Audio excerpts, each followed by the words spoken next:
people, I'm Ginny Metheral. I'm a 4th generation witch. Today we're back with my ever popular Almanac series, looking at what witchcraft you can do when and why throughout the month of August. So as always with these videos, what I like to do is to give you a general overview of the witchcraft trends that follow throughout the month of August that you can practice at any time, and then we'll get into the nitty-gritty, day-to-day detail of what witchcraft to do when and why.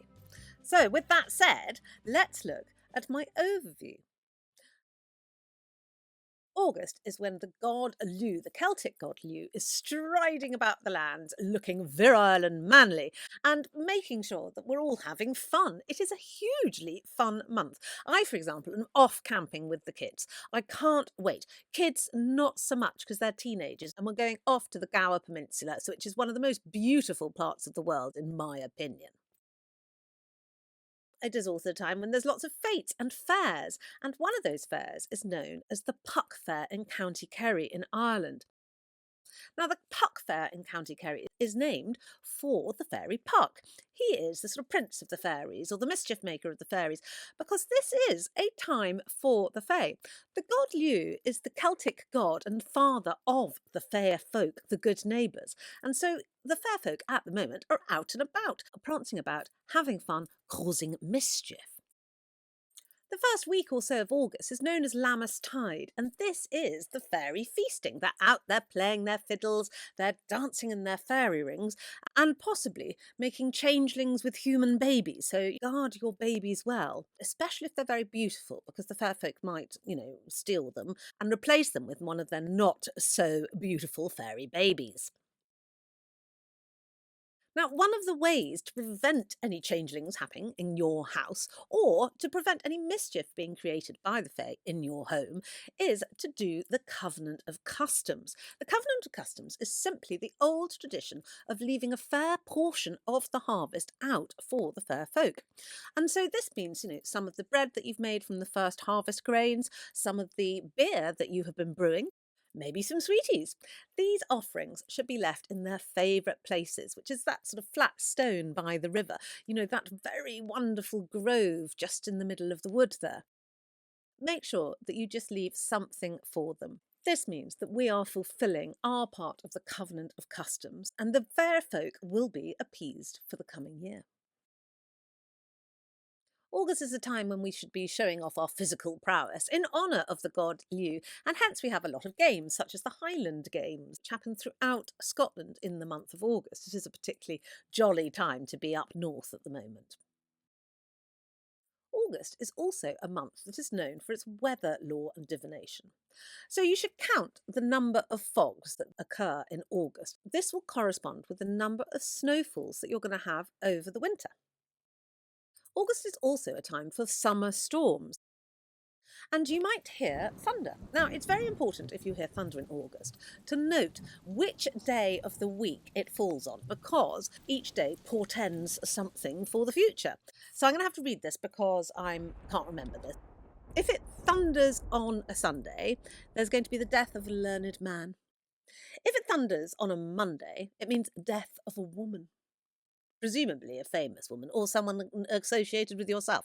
Who knows? Thunder on a Tuesday means plenty of grain. Thunder on a Wednesday is the death of harlots and lots of bloodshed. That sounds terrible. Don't want it thundering on Wednesdays. Thursdays means plenty of sheep and corn in the coming year. Fridays is the slaughter of a great man and horrible murders. And Saturdays definitely don't want this. It's general plague and pestilence. So it's only Tuesdays and Thursdays that you want the thunder to occur. The rest of the time it's plague, pestilence, death, violence, murder. So fingers crossed there isn't any thunder in August. August is the time of the dragonfly migration, of which we know very little. We only know that they migrate because we see foreign dragonflies in this country, and we sort of think that that's why they do migrate. But we don't really know because they're too difficult to track. And it's also the time of the grasshopper chorus. Now this I rather like. They're mating at the moment. They lay their eggs, which overwinter in the earth and then pop up as larvae in the spring for next year. So this is the time when stridulation is happening, or the grasshoppers are creating the music for the fae to dance to. It is also the time for ragwort to bloom. Now, this is a controlled plant because it makes cattle very sick and it's supposed to be dug up and it's supposed to be looked at. But the old Celtic nation used to call ragwort fairy horse because it's considered one of the plants that witches would use to fly. So that's my overview. Go out, have fun, engage in frolicsome play with the fae, and cut down ragwort in order to ride it through the night as a fairy horse.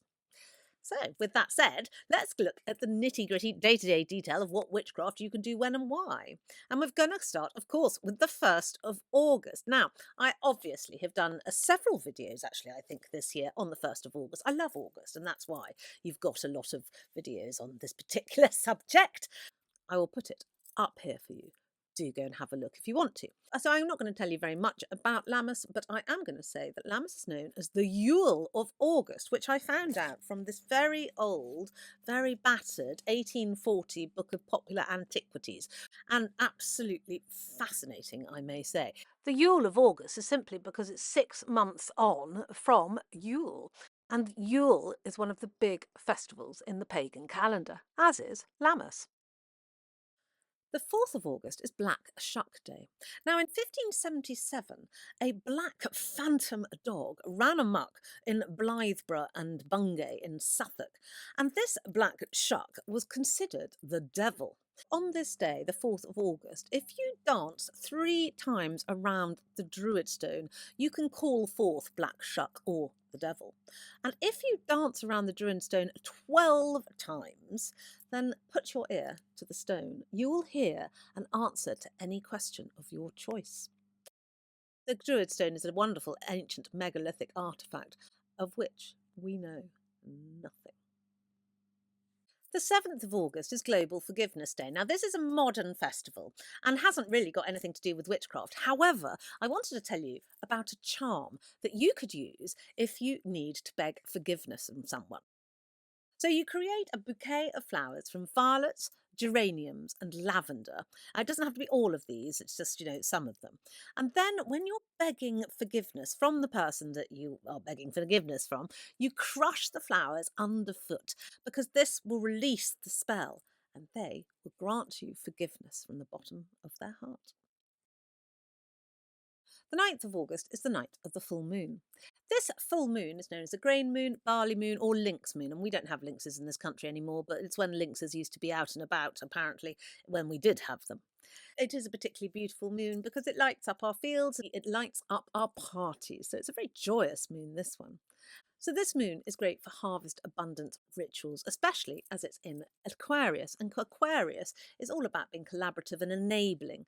So to thank the world for the harvest that we have just received, this is a great night to do it.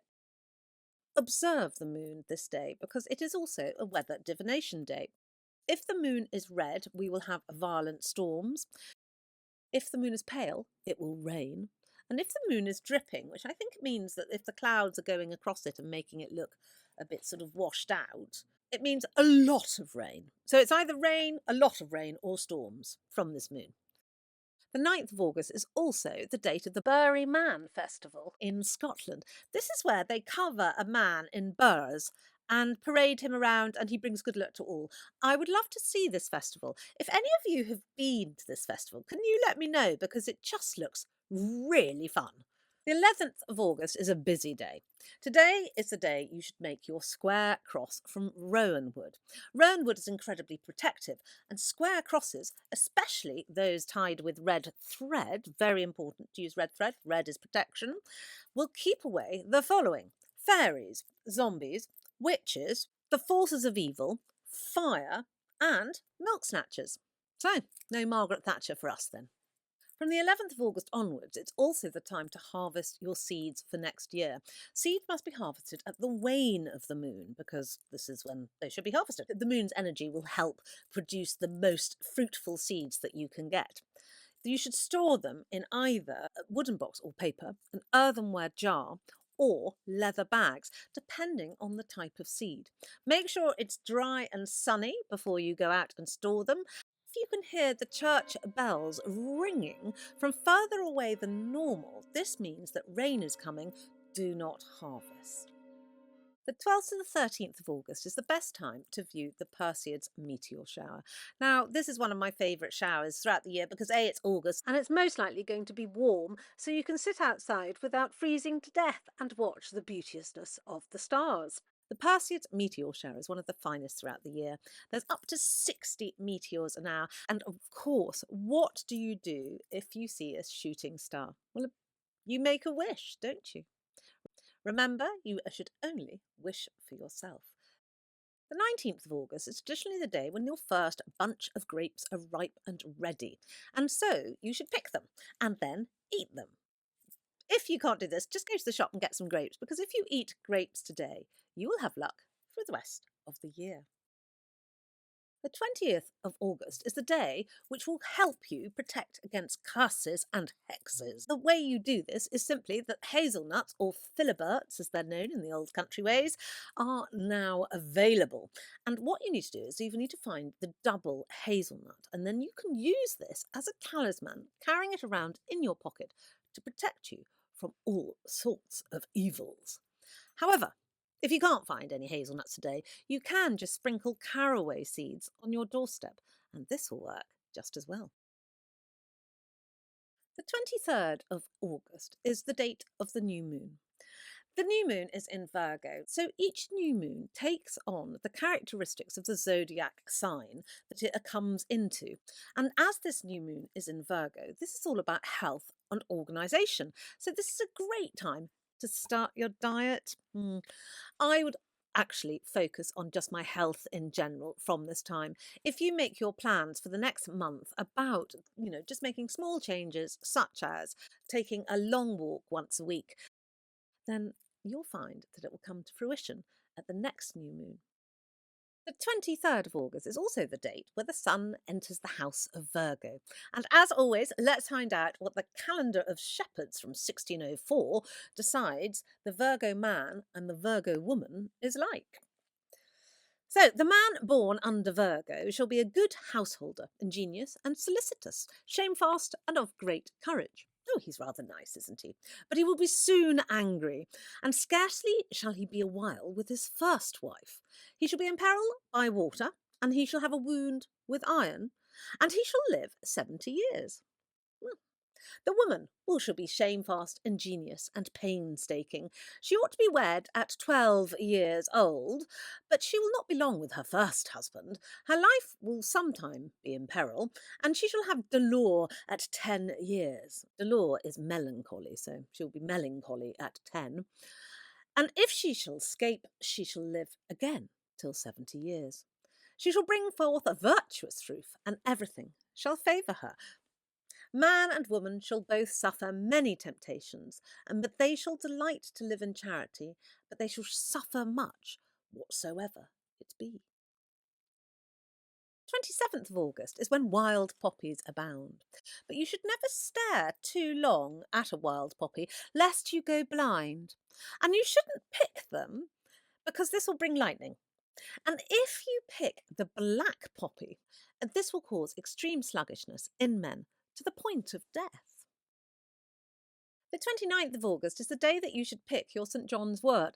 So St. Johns Wort has the speckled red on its leaves at the moment, and it's known as a plant that's sort of got a supernatural restraining order against the devil, because if you carry St. Johns Wort around with you, the devil has to stay 9 paces away.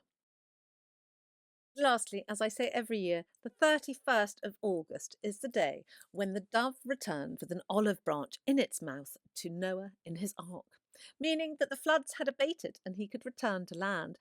I love this day because I love this story. So this is the day when you should, go camping or something.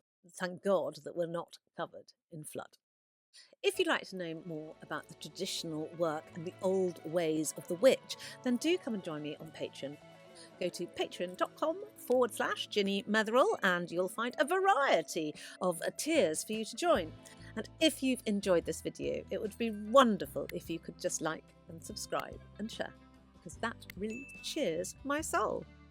And I will see you in my next video.